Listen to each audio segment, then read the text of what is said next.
All right, boom fans, here we are getting a chance to talk about the DV8 Hellcat XLR8.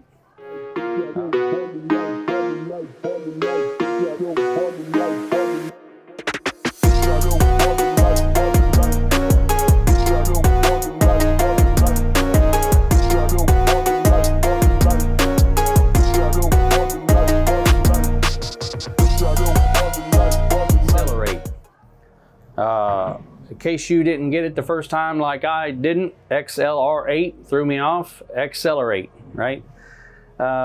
It's another solid asymmetrical. I got specs pulled up here. We can talk a little bit about it. It's another solid asymmetrical. They did recently come out with another solid asymmetrical of a Hellcat, and they also had the solid DV8 brutal collision. So there's three solid asims. All a little bit different, right? Between the brutal collision and the Hellcat XLR8, you got different specs, different cores. For the original Hellcat and then the new XLR8, you've got the same core, a beefed up cover. This is supposed to be a little bit more aggressive. I did drill the Hellcat. I don't have it anymore. I lost it in the move. I didn't really lose it. I had to cut down on some of my equipment for the move. I had a lot of stuff to move, and the Hellcat didn't make the move. So the Hellcat XLR8, I did throw the original Hellcat quite a bit. So I can tell you there is a little bit of a difference. This is a little bit more beefed up like it's marketed. It's a little stronger. Although the original Hellcat was pretty strong, this one will read the lane a little bit earlier and probably a little smoother down lane. It's not much, but it's enough to notice if you've thrown both balls. Like if you have both balls and you throw them both drilled the exact same, you're gonna see the XLR8 read the lane a little bit earlier and a little bit smoother off the spot.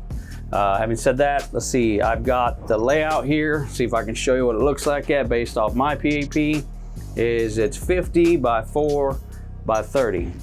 So that 50-degree angle is pretty common. I use 45, 50, and 60 on a lot of my ASIMs. That helps me get the ball through the fronts a little bit cleaner and store energy down lane a little bit better.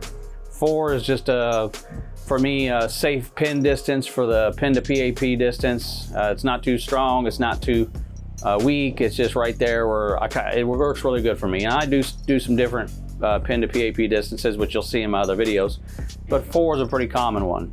And then 30, another common number I use for me.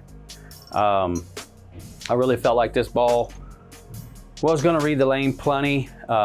Based off of what I remember about the other Hellcat, I used 30 on my back angle. If you don't remember from my other videos, the lower that third number, the sharper the break point is, or the harder it comes off the break point and closed up that angle, versus the lower that third number is, the angle will open up and it'll be a little more rolly off the spot and slower off the spot, which is opposite of what you would think, but that's how that works. Also the opposite of what you would think, the higher the pin, the lower the third number. That's just how it works. The higher the third number, the lower the pin. That's how, when you end up laying it out, that's what you end up. This Hellcat XLR8 comes out with dot technology. As you can see here, they open circle. It's really good. I always like them when they're like that.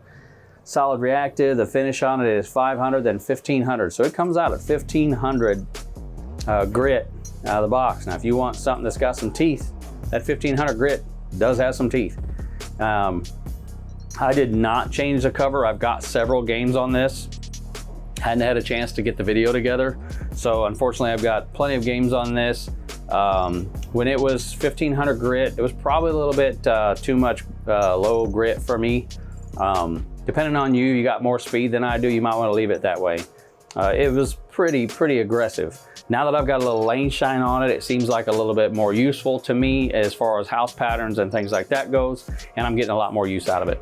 I could have probably cut to the chase and raised the grit surface up, but I wanted to see what it would do at 1500, and I just wanted to keep throwing it to see what it would kind of balance out to be in.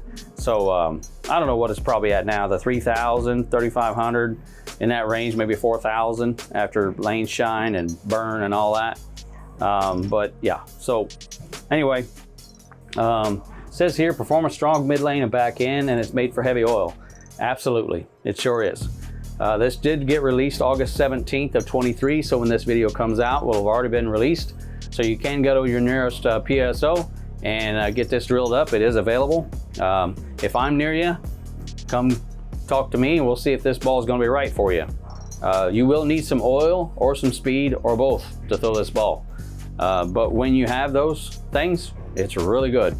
I'm definitely getting a lot of use out of it now. Like I said, once I got some lane shine on it. The cover is called Maximum Havoc.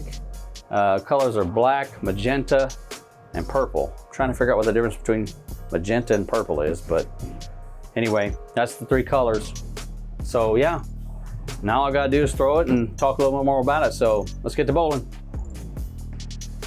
All right, let's take a look at a few shots here with the DV8 Hellcat XLR8 ring 10 to start the video off. Of course, that's perfect. I talked about the layout 50 by 4 by 30. Tried to give you guys a little another angle to see the shots at, and I will definitely work on the visual for the second shot, lower angle there. I know it's not the greatest, but it's what I had recorded on this one. I'll definitely improve on that, so I apologize. But there's a good shot. So when I first started lane 10 there, you see I'm on lane 10. I don't know what was going on with that pair. It was extremely slick down lane, and you know, I went ahead and recorded some shots real quick. We'll talk about this, the specs on this real quick. RG 2.453. That RG is a little high, even though it's a really strong ASIM ball. It's a little on the high side. It's not super high, but it's a little high. And then the differential 0.053 is a pretty good amount as well. That's pretty high. So lots of flare potential. And then the ASIM 0.016, which is a respectable amount, definitely right in the middle somewhere, not low, not high. But anyway, the lane 10, when I was on it, the lanes were not hooking. I don't know what went on. Something was wrong with that lane, but I went ahead and recorded it just to show you how much teeth this ball has. I really couldn't throw anything else on that pair that day. That was pretty much the only thing I could get to move at all. I moved over here to lane 12, and as you can see, it had a lot more movement, had moved left, and that's what I would normally see with this ball at this ball. Now, even lane 12 was playing a little tight, but it wasn't as bad as lane 10. Lane 10 was almost unusable. If it would have been for any other ball, I wouldn't even have done it. I just would have turned around. But that ball has enough teeth, so I thought I'd get a good opportunity to showcase how much it does really hook. So yeah, as I said, I've got plenty of lane shine on this ball. It comes out at 1500, which is a lot of surface. It did not shine up real quick. I've got a lot of games on this ball. I have used it a lot. And the more lane shine I got on it, the more I liked it. I'm almost to the point where I might clean it up a little bit, put a little surface back on it. But that's only because why not have it with the surface on it in case I run into something like lane 10 again, you know. But for the most part, this ball's gonna hook and hook some more. Yeah, I got a little slow in, shorted it a little bit. And you can see the ball jump a little high there with the 4-pin. I was hoping I was going to trip that. Didn't work out. And also, don't forget to subscribe if you haven't already. But if you have, thank you again, as always. But channel's still growing, and I'm still planning on putting more stuff out there. So another ring 10. This house is kind of funny sometimes down here on the lower end. It's a little cliffed. You get the ball in a little bit, you either come up really light or 10 pin. But you know, I guess that's what I get for not throwing it good. That was a good shot. Got it to the break point, let it roll up. I think I was saying earlier, if you have a lot of speed, or if you bowl in the center with a lot of oil, or both, this ball's going to come in handy a lot. If you bowl a lot of tournaments and you want something in case they put down with something with a lot of volume, this is going to come in handy for you as well. At higher RG, there are going to be balls that get into a roll earlier than this one, so you know it's going to be kind of a unique heavy rolling ball with that higher RG, but that cover is just so strong it gets to reading the lane early enough anyway. And if you go back and watch my Hellcat video, see I got it in the oil a little bit there and just come up light. If you go back and watch my Hellcat video, you'll be able to see how much more angular down lane the Hellcat was than this one. This one's a little earlier and smoother. I know I said that earlier, but there's another good shot. But yeah, so I hope you liked the video, and there'll be another one coming out soon.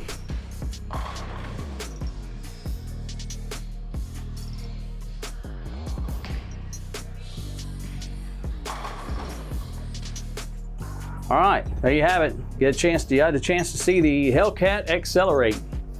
As I said, this ball is available now, so hope you liked what you seen, or if you don't, feel free to let me know in the comments what I could do better. Get to your nearest PSO, get this thing drilled up, come see me, let's talk about it. But yeah, I got some more videos coming out, lots of fun things coming up. Also, this is one of those videos that if you watch to the end right here, this ball, you'll get an additional 10% off of drilling if you come in and you say Hellcat Boom. You come into my pro shop and you say Hellcat Boom, not only will you get the September sale, which is 10% off, but you'll get an additional 10% off if you come in and say Hellcat Boom. Okay, so till the next one, boom out.